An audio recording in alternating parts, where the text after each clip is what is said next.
السلام علیکم ناظرین، قاری خبیر محمد صاحب ہمارے ساتھ موجود ہیں۔ کل سب سے کوشچن کریں گے۔ السلام علیکم۔ وعلیکم۔ کل سب کسی انسان کے دماغ پر کسی اور کا زور ہونا جو کیا جادو کی وجہ ہو سکتی ہے اور اس کا علاج کیا ہے؟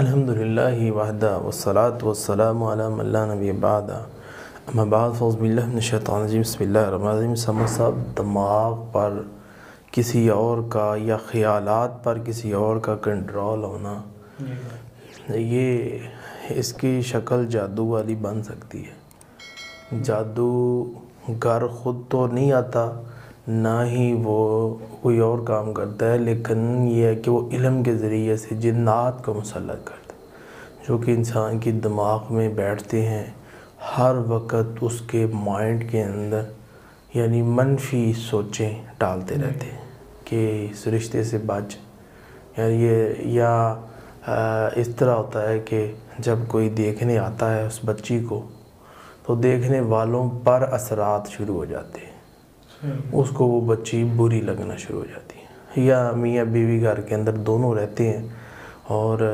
بیوی کو ہمیشہ خامد کو بیوی بری لگتی ہے، اس کے ذہن میں برے وسوسے آتے رہتے ہیں، یا گندے خیالات اور خیالات پر کنٹرول ہوتا ہے۔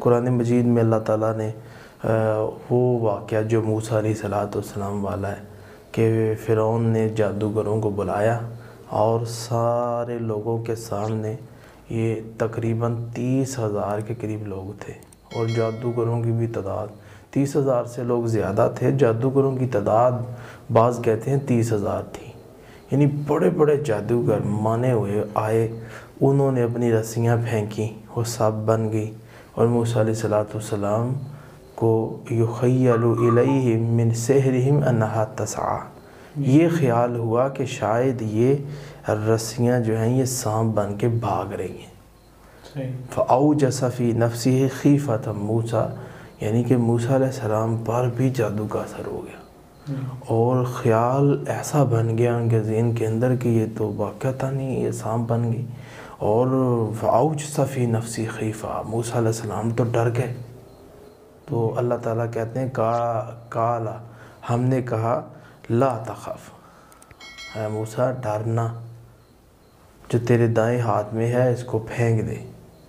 تو جب پھینکا تو وہ بہت بڑا سانپ بن گیا اور وہ سب کو نگل گیا، اور جتنے جادوگر تھے وہ سب کے ساتھ سجدے میں گر گئے، کہنے لگے ہم تو ایمان لے آئے اللہ رب العالمین کی ذات پر۔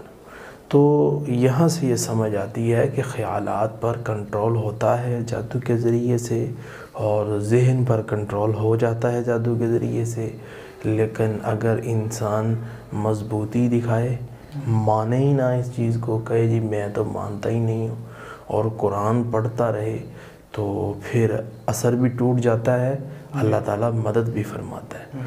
تو یہاں اس کا علاج قرآن ہے۔ قرآن مجید کو ایک دن کے اندر نہ زیادہ سے زیادہ پڑھنا چاہیے، خصوصاً سورہ بقرہ، اس کا تقریباً 2 ورق اس کے لازمی پڑھو، یہ علاج ہے۔ پراپر ہر روز پڑھتے رہا کرو، اور دونوں ہاتھوں پہ دم کر کے پورے جسم پہ پھیرو، پانی پہ دم کر کے پیو، تیل پہ دم کر کے سر میں لگاؤ، انشاءاللہ تعالیٰ انشاءاللہ خیالات جو ہیں اللہ تعالیٰ ان کو درست فرما دے گا اور وسوسات دور فرمائے گا۔ اور یہ دعا پڑھتے رہا کرو، اللہم الہمنی رشدی واعذنی من شر نفسی، اللہ میرے ذہن میں، دل میں اچھا خیال ڈال اور مجھے میرے نفس کے شر سے بچا، انشاءاللہ تعالیٰ اللہ تعالیٰ محفوظ فرما دے۔ جی ناظرین، آپ سے ملاقات ہوگی اگلے پروگرام میں۔ اللہ حافظ۔ تذكر يوما كنت تعانق دمعة الفكر، تناجي الله في صبر